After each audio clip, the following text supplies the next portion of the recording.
to talk not just about me. This thing. You can talk about me if you want to, but no. Where's the microphone? You have thoughts?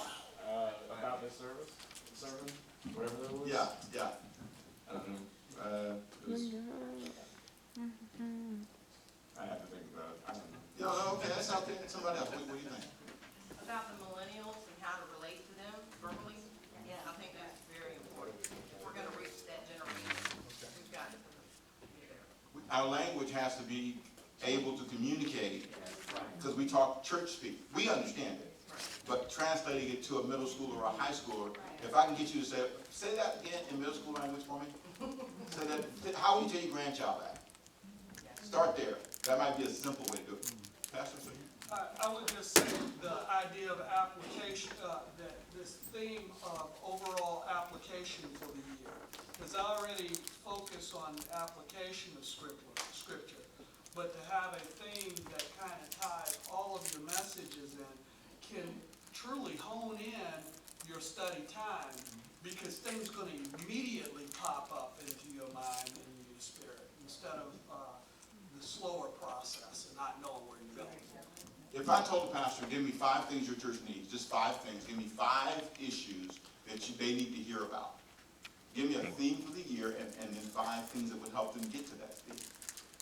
If they need to have the love of God, what 5 things you can do? What 5 steps can they take? Answer a question, solve a problem. Say that with me, please. Come on. Answer a question, solve a problem. Why should a person come listen to you? What is it that you're saying?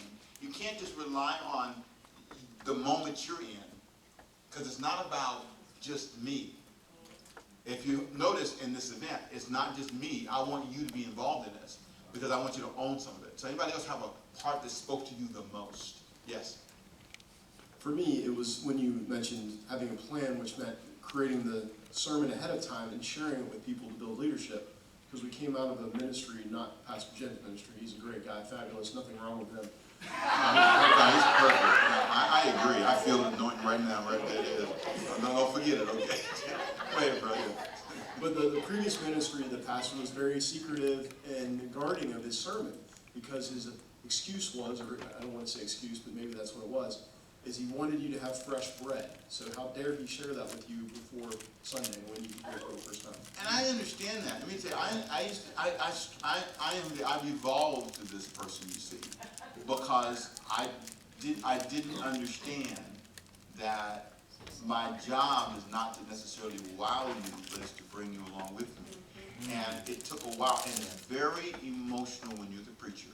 There's an emotional side to this that is hard to explain. But when you do it every week, and you do it several times a week, you have to find a place of comfort in your heart. So that's good.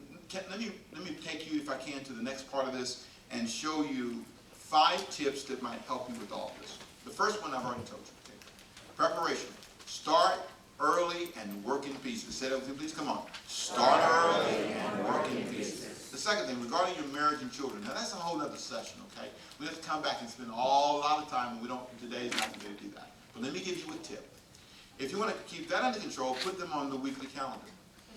Not the annual calendar. Not the quarterly calendar.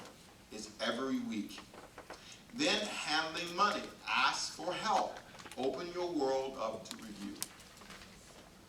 Every month, every week, we have a review financially on Thursdays. I get a financial review from my staff. Then, once a month, we have an outside person that does not live here, that's not on my staff, that's an outside contractor, who gives me a summary of the finances. It's for the pastor. They do this whole thing, and they say, here's where your money is. And this person is with a CPA, but let me tell you, and if we spend too much, they get a little hot emails. What are you doing? Your current liabilities are. And what they did for me, which was really helpful, they sat me down, so great. This is several years ago, maybe 15 years ago. Okay, Pastor, we're going to show you how to read a balance sheet, a profit loss, and a cash flow. And so look at your balance sheet, Pastor. Now tell us how much money you have. I said, well, they say right there that I have $50,000 cash. That's right. You got $25,000 this account, $25,000 that account. But there's something called current liabilities, which is stuff you owe. Come on. The checks that ain't cleared yet, you know what I'm saying? All that. That's 25,000. So really, you only got 25,000, Pastor, and you need to have at least 30,000 a month. See, that's how they talk to me. And here's what they said: "You poor soul. That's not how much money you have." It was so great. And in that moment, it was great. And every year we have an annual review. That is so helpful from an outside auditing firm.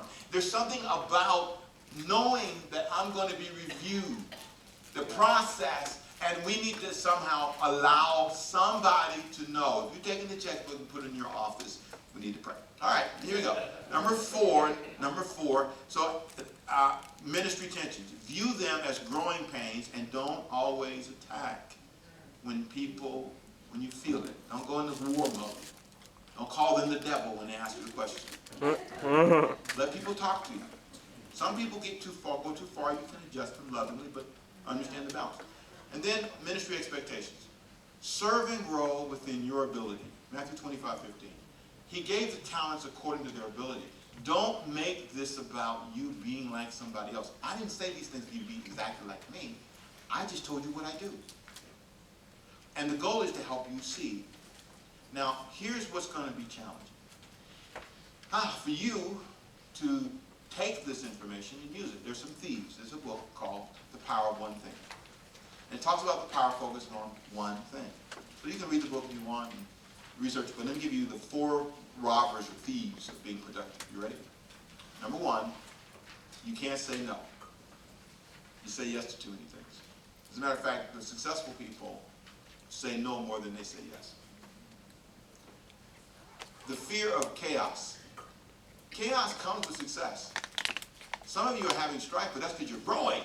All right, we're getting everybody stirred up in here. You know, it's hallelujah. Oh boy, they're paying attention now. You know, sometimes chaos is, look at Jesus' ministry. There are moments it was chaotic.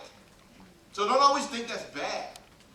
You know, it can be bad if it's not managed right, but it's part of life. Number 3, poor health habits. Say that with me, please. Come on. Poor health habits. You can really say that if you wanted to. Come on.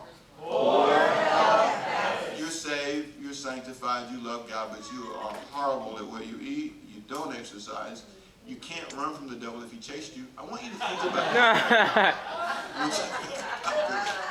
this is not good. This is not good. And then what's amazing, if you're full-time in the ministry, explain that. You're full-time? You don't have any time to work out? Never? I was on the plane, Thursday. It was so funny. This lady from France was on the plane, and they were taking this thing down at the luggage, and I said, "Ma'am, you want me to help you?" She says, "No, I go to the gym." I didn't tell you about that. It was great. She says, "I go to the gym." With the French accent, I said, "All right, go on with your bad stuff." I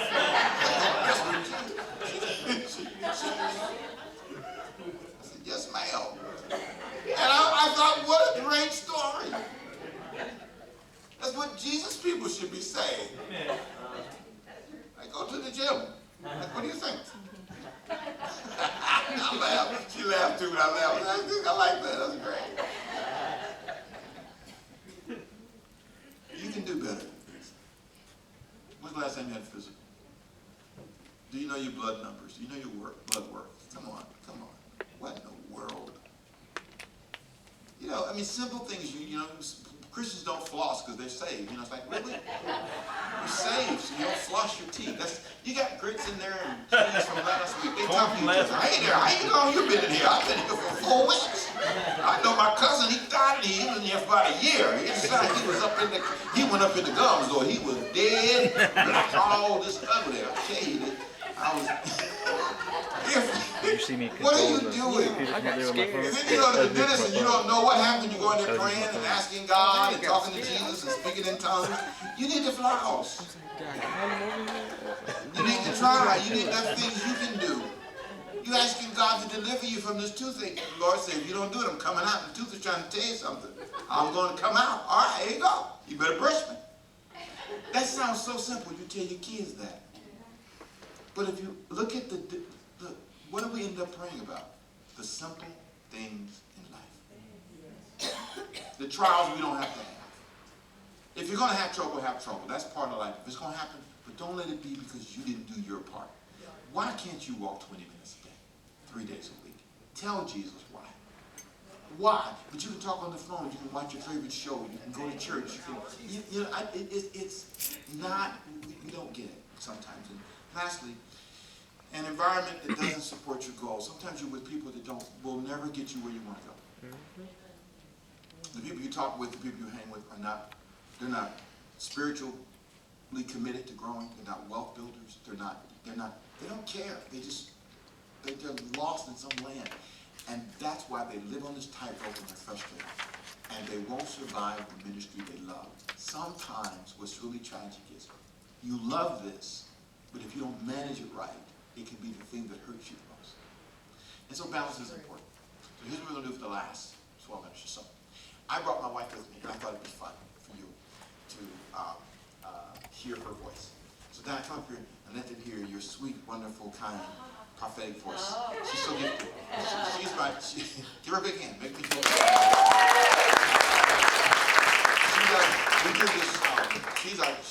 she preaches for me when I'm gone. Sometimes she does. She's a great preacher. She really is. And she is smart as all get out. She's amazing. And it was her idea that I talk about balance. And so what I need is for a minute, tell me why you told me that I should do this series on balance. Remember you told me? Yes, I've been, of course, being married to the preacher. I tend to go to a lot of conferences and church services and so forth. And there's a face of the pastor and ministry that you see in front of the congregation. But then there's another face that you see backstage.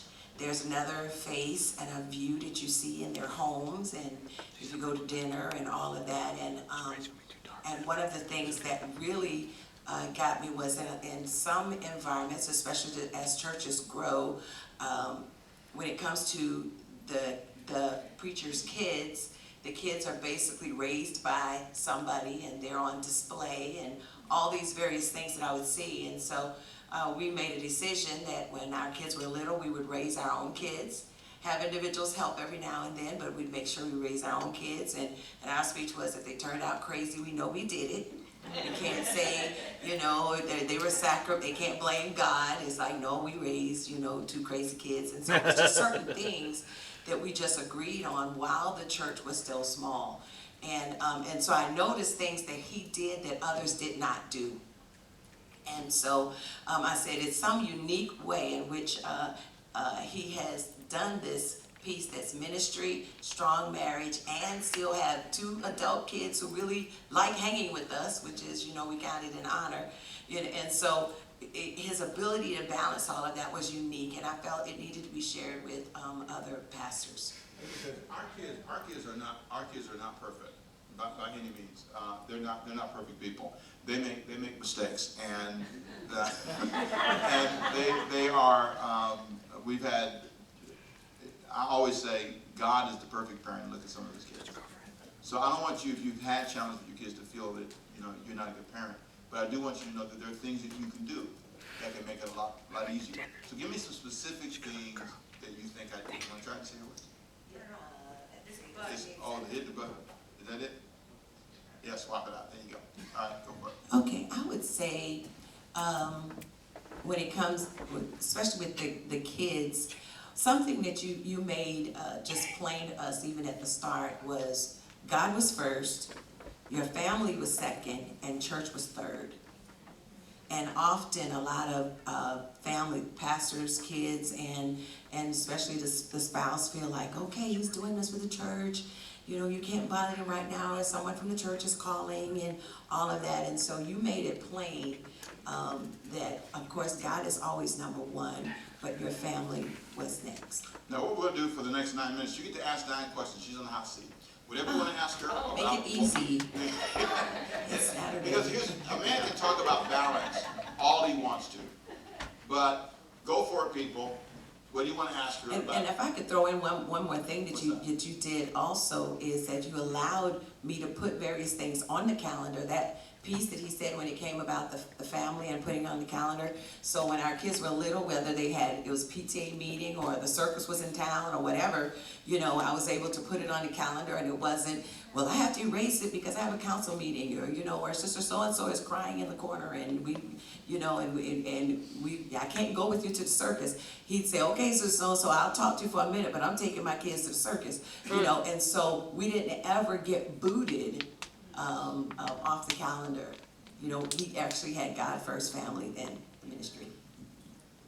Somebody else, ask a question, something you wonder about. Yes, right here. Oh, yeah, there you go, there you go. You're ready. Go for it. Not you, go for it. Okay, what of the areas that he's had to develop this in, what has been the most difficult that he's had to really apply himself consistently to, and why do you think that was? Like all pastors, he loves people. And so he doesn't want to disappoint people. He would like to help them and all of that. But then there are some individuals, you know, when you have those same individuals going around in a circle and they're having the same problem over and over and over again. And so I think the most difficult thing for him was to counsel a person over and over again. They're still, you know, not listening, and they have to say, God, you know what, I'm moving on to somebody else. That's been the hardest thing for him. Somebody else, anything you want to ask her? A question? About this whole issue? Yes, in the back, go ahead, Lauren. As a wife and a mom, it is sometimes really trying to get the man to understand, under God, I'm your priority. Mhm. How do you make that an issue without making it an issue? Okay. Something that I said that was a bit strong, but to me it's true. I share with him, you know, I love everybody in the church and the deacons and the leaders and all of that, but I will be your wife always. You won't be the pastor of this church always. You know, at some point in time, someone else is going to be the pastor. And so you have to, I got your back. Now, one of the things that I've discovered that really is helpful to him is for him to know that I'm going to be supportive regardless of his decision. Even if I'm not in agreement with the decision, I have to follow the biblical mandate that God has given me. So biblical mandate God has given me is as a wife, I'm his helpmate, I'm his support. I do what he leads. He doesn't have to worry about me booting him out the way and say I can do a better job. So he doesn't have to worry about that. And sometimes I have to reassure him that I'm holding fast to my biblical conviction as a wife. Then as a member of his church, I can't use the wife card, you know, even though I'm tempted to do it sometimes, you know, I have to understand that he's also my pastor. And so whatever it is, he's the leader of the church. I give suggestions, I watch his back, all of that. But if he said, well, I've heard you, but you know, I still would like to go in this direction, then I don't need to be back there, you know, doing things, uppercutting him. I need to be supportive. And so that's what I've done. And so that brings a lot of comfort to him. He doesn't have to worry about the elders and the deacons and your wife, you know, not being in support of you. I tell him all the time, no, even if nobody else is right, I love Deacon so-and-so, but your wife I'm gonna have your back always. The challenge on my side of the river is I can't be a know-it-all. I have to, if I'm going to do well, I have to be willing to submit to review, be accountable, and I have to be willing to consider. If my wife doesn't like it, or if an elder, why can't I think about it? What does it hurt me? Ephesians 4:21, right? Not just verse 22. Why I'm submitted to, it's not that, it's verse 21. Submit you to one another. There are times when she has insights and thoughts that are fair to listen to. Not with, okay, go ahead and get it off. Get off your chest, Diana. Just say what you got to say. Because in the end, you're going to submit, hallelujah. That's not what we should be. It should be that I am hearing, balancing yourself on this tightrope. There are moments that are scary. You've seen me and you've been concerned about me. You were concerned about, I don't know what you're going to say, but pray. What are you going to say? You were concerned about? Sometimes I think one of the greatest concerns I've seen is if I felt like your leaders are not giving you all the information, so you're making decisions based upon a fraction of the information. You know, people don't necessarily tell the pastor everything because they don't want to look bad in the pastor's eyes, you know, so they tell the pastor all what I call the smooshy stuff, you know, and I'm behind there saying, I know it's more information. He's making a decision based upon the information given. And then I think another thing to add to that is sometimes, let's talk about abuse with money. There are times when I'm far more of a risk taker, I'm an entrepreneur than she is. She's safety, safety, safety, save, save, save, save. Me, let's go do it, conquer the world. And I think a person like me with that kind of power without a check and a balance is dangerous. I think you need to have people in your life, if you're going to stay balanced, because you can't see, especially the bigger it gets. The higher up you go, the less you can see. You're up here, but you can't see back there. And you can. Why don't I listen to you? Why don't I give you a voice in my life? I cannot stay balanced if I cut her out, cut you out, and cut people out. I'm going to fail. And many big churches up close, when you zoom in, Al Clark knows what I'm talking about, when you zoom in close. The problem was, no one wanted to be accountable. This is intoxicating. You can get high on this. I call it, when you get up here, I call it celebrity training. I think that's the clip you saw. I talked about the importance of having training and how to be important and how to be humble. Because here's the thing. Remember the time you told me? This is amazing. I was preaching this big place and had this great event, and I came home and you told me to take the trash out. I needed my husband. I didn't need the pastor who ministered to thousands of people.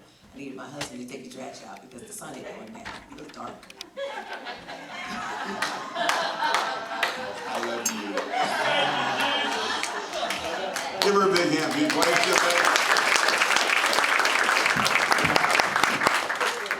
got 2 minutes, and Pastor, you want to ask a question? I just wanted to ask about your schedule.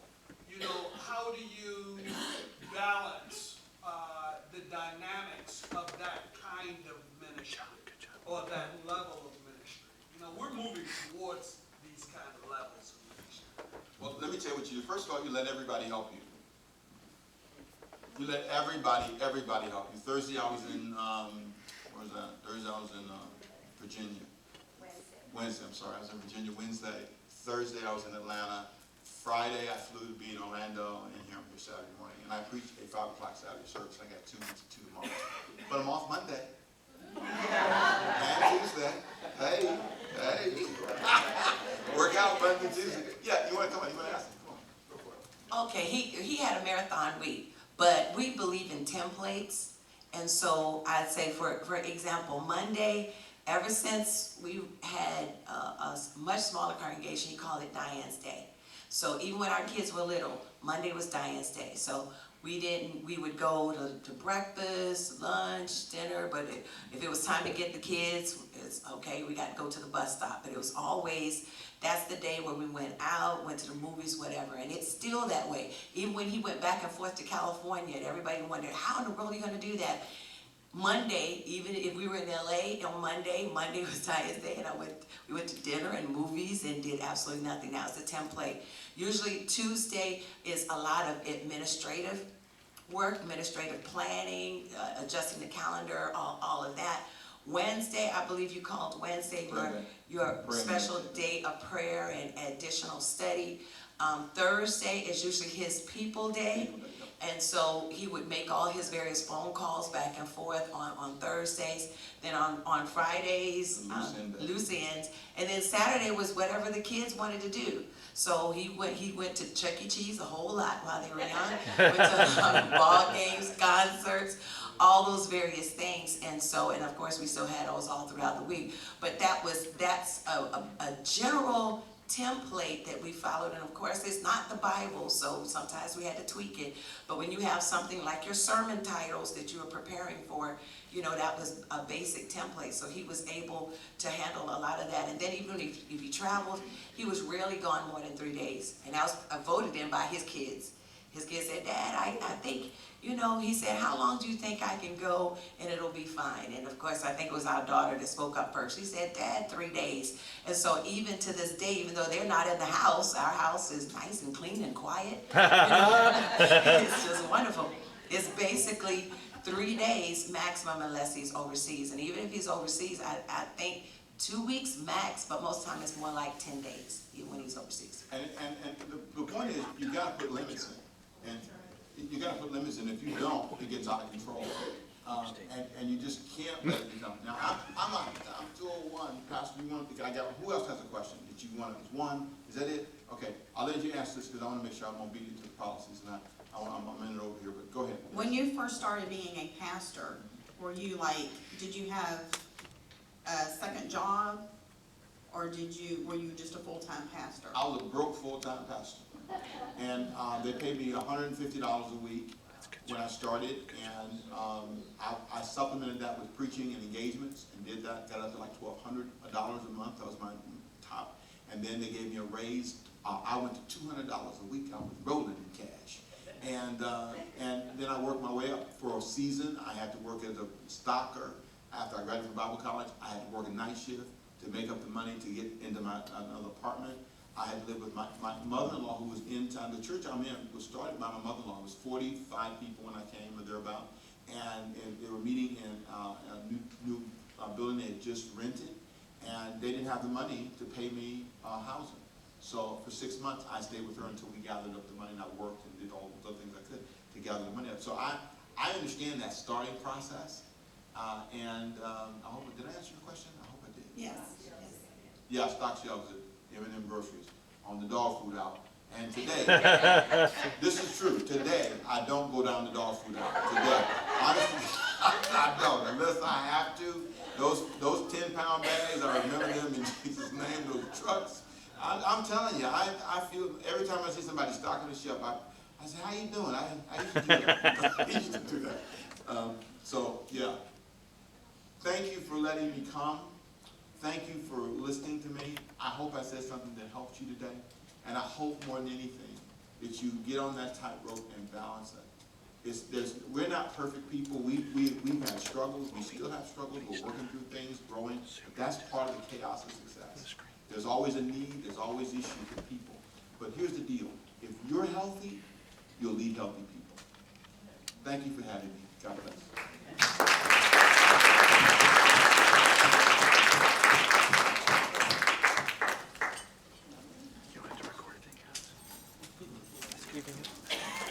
All right, so